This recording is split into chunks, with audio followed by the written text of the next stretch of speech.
di mana multikulturalisme adalah konsep atau pandangan yang menghargai, menerima, dan merayakan keberagaman budaya, suku, dan etnisitas dalam suatu masyarakat. Yang kedua yaitu penelitian terdahulu. Penelitian terdahulu ini yang pertama ditulis oleh Teguhan Rambe dan Seva Mayasari tahun 2020 dengan judul Toleransi Beragama di Era Diskurasi, Potret Masyarakat Multikulturalisme di Sumatera Utara. Yang kedua yaitu penelitian terdahulu ini ditulis oleh Olindo M. Sinaga dengan judul Pemanfaatan Museum Negeri Sumatera Utara sebagai sumber belajar sejarah tingkat SMA.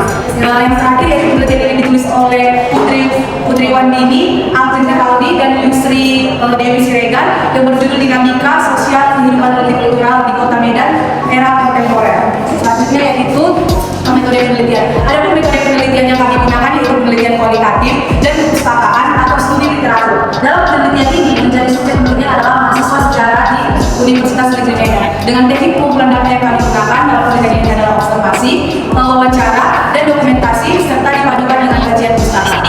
Dan selanjutnya saya akan membahas mengenai hasil penelitian dan pembahasan. Nah, yang poin pertama yaitu sejarah multikulturalisme di Sumatera Utara. Multikulturalisme di Sumatera Utara memiliki akar sejarah yang dalam, dipengaruhi oleh berbagai faktor. Yang pertama itu faktor budaya, sosial, politik. Nah, sejak zaman penjajahan, wilayah itu telah menjadi tempat pertemuan berbagai etnis budaya termasuk Melayu, Batak, Tionghoa, dan Tamil. Nah, sejarah multikulturalisme di Sumatera Utara dimulai pada era kolonial Belanda atau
memicu polarisasi dan intoleransi jika tidak dapat mengatasinya dengan baik. Untuk mengatasi berbagai tantangan tersebut diperlukan upaya yang berkelanjutan dan melibatkan berbagai pihak baik pemerintah masyarakat maupun masyarakat. Pendidikan